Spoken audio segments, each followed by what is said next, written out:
Good morning. I think it's time to start. It's 9:45.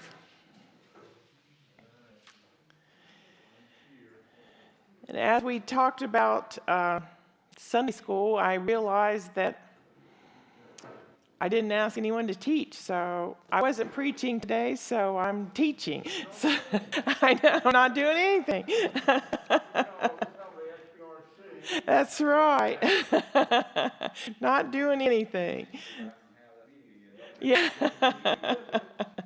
So we're going to be using for the next 4 or 5 weeks. It's called the Wired Word, and it's using a story of today that's in the news and discussing it with using some scripture and talking about how it is affecting us. And so, Wes has volunteered to teach Advent study, so Wes will be teaching when Advent comes. If someone would like to volunteer to teach a week at a time, and I have next week's couple of lessons from the Wired Word. So if someone would like to volunteer to teach, we'll just kind of play it by ear as we go through these next few weeks until Advent, and then Wes will be ready to do the Advent study. Okay. So today we're talking about the full Bible is now available in American Sign Language. Answered prayer. Sign Language Bible completed after 39 years. That's the way the American Bible Society headlined its news about the release of the full Bible in American Sign Language. But those of us who are not deaf may wonder why a sign language Bible might be desirable, since deafness doesn't preclude the ability to read a regular printed text. Melanie Clinton, writing for the Southern Baptist Church's International Mission Board, tells us why the sign language Bible is needed. Written language is not a deaf person's heart language, she says. Our heart language is the one that we feel most comfortable speaking. Eventually, when we're having deep conversations, especially when we're having deep conversations, it's typically the first language we learned, the one that we think and dream in. Deaf people's heart language is signed, not written. Clinton acknowledges that many deaf people have learned to read, but adds that the linguistic structure of written languages are so different from signed languages that it's like learning a foreign language while simultaneously learning to read. The foreign, written language will generally never feel as natural as sign. Ruby Green, a deaf missionary in Central Asia, explains, sign language is how we process things. It's how we view things. It's how we understand ourselves and how we understand God. If we can receive the word in sign language, the barriers are gone. It goes straight to our heart. The word then comes alive. It's vivid and real. Many deaf people do not read or prefer not to read, Clinton says. Some deaf choose not to read, just like many English speakers choose to never learn a second language. Some can read things like text messages, signs, and basic instructions, but they struggle to read more complex works like the Bible. Many other deaf persons, especially in developing nations, are ostracized by society, and they're never given a formal education, Clinton explains. Christianity Today tells how Rinka Dunn, a deaf person, talks about having the Bible in her own language for the first time, and knows that she emphasizes the adjectives. In English, she has no problem understanding the people, places, and things in Scripture, But in her own language, the nouns vibrate with life and emotion. The clapping trees, the singing birds, the dancing meadows, the persistent Esther, the revengeful Saul, the weeping Magdalene, most of all, our loving Jesus.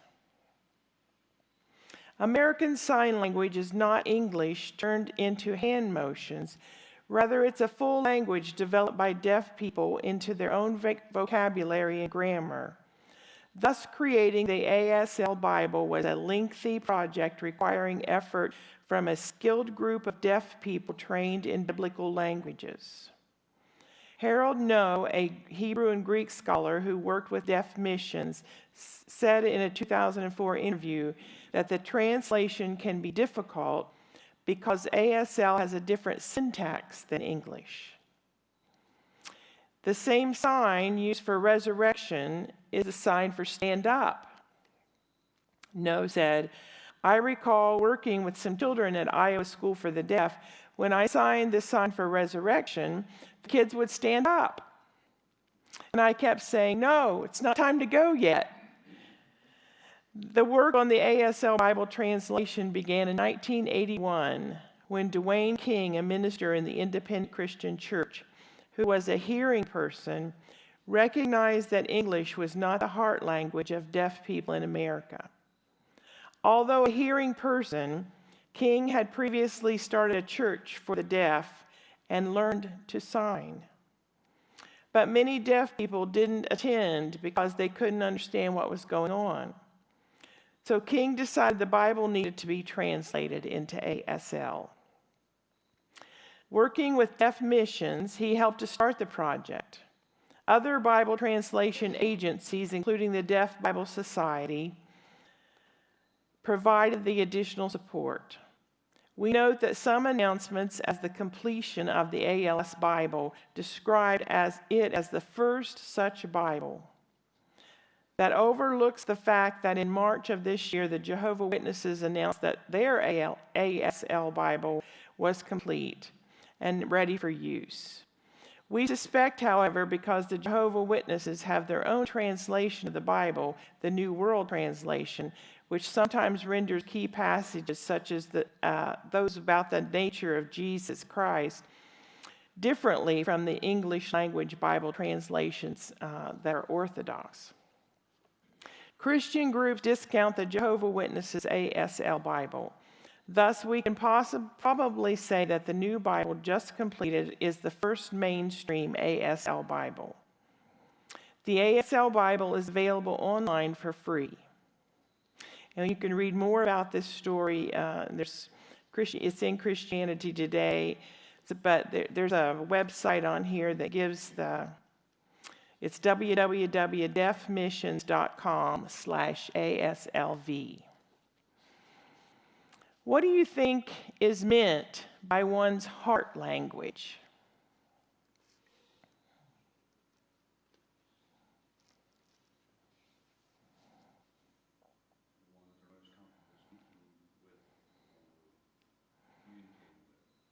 So the one that the people are most comfortable speaking or communicating?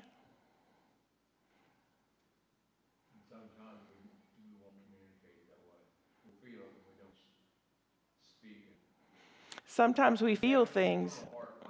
We don't speak. We feel it, but we don't speak it. We don't want to go ahead and say it. Sometimes we can't say it, can we? We can't get it out. Yeah. Can't find words to say it. I've heard people say, I'm going to talk to you right from my heart. I've heard it said. Yeah, I'm going to talk from my heart. And you can tell when they are without them saying that. You can tell when somebody's really, really. Students over the years, you would notice that, and other teachers would notice it. Kids would say things, it came from another place. Yeah. Okay. What do you think would be the more difficult, to be unable to see or to be unable to hear?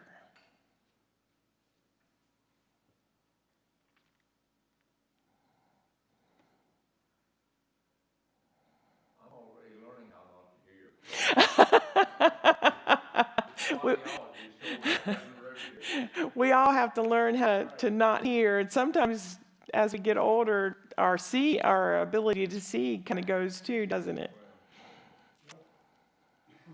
And I say seeing because it's hard sometimes. Like, I mean, Will and I, we were talking and we like seeing each other smile. So you communicate with vision, Yes. and then you're also able to read people's facial expressions. So, it's one or the other, really. I mean, if you have any vision problems whatsoever, I think you tend to appreciate, being able to see. Because I don't always get my glasses out and things are blurred, just, you know.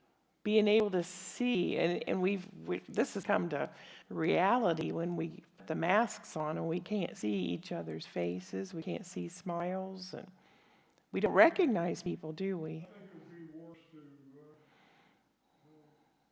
lose your sight because most men would talk with their hands. So, if you can't see that, you're in trouble. You can't see that coming. You're Well, you're in big trouble. You're talking on a lot with your facial expression. We do. oh yes, there's a few that you're scared to death of. Exactly works both ways. Those facial expressions make a difference. Yes. I think it would be very hard not to see and not to. I think we can navigate the world easier with sight than we can with hearing.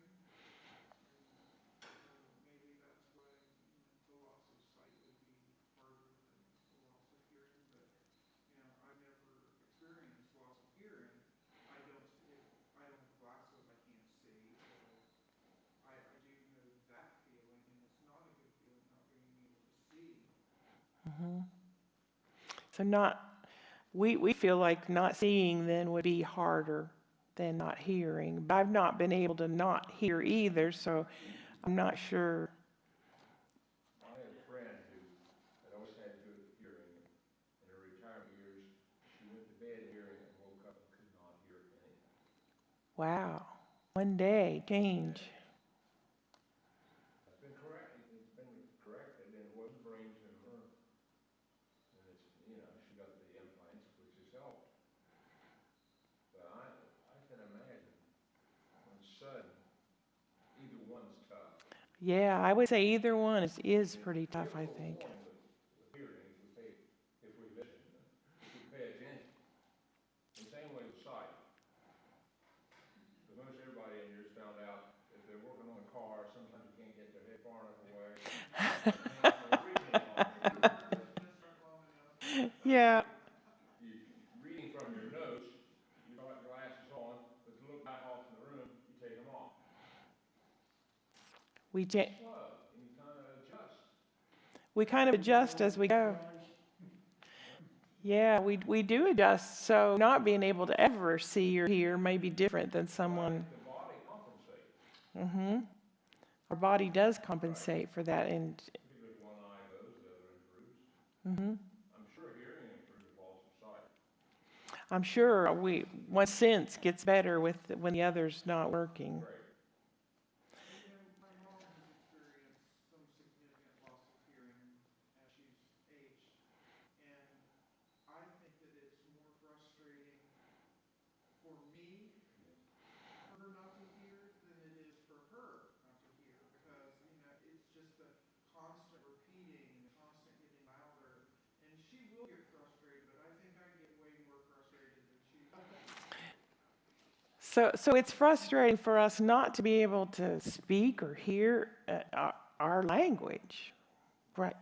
So if we can't hear each other and can't communicate, that's very frustrating, isn't it? Loss of hearing isolates you. Isolation with loss of hearing. I mean, just to be in a room like this with other people and not be able to hear what people are saying, you feel isolated. And you won't say anything yourself because you're going to answer wrong. I've done that. So sometimes So We were at a funeral home not too long ago, and everybody was wearing masks, and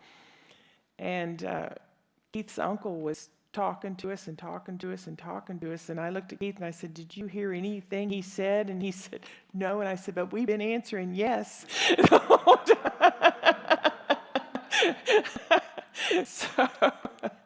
So we felt pretty isolated, but we were still shaking our head yes, because we don't like that feeling, do we? We don't like to feel that we're not communicating.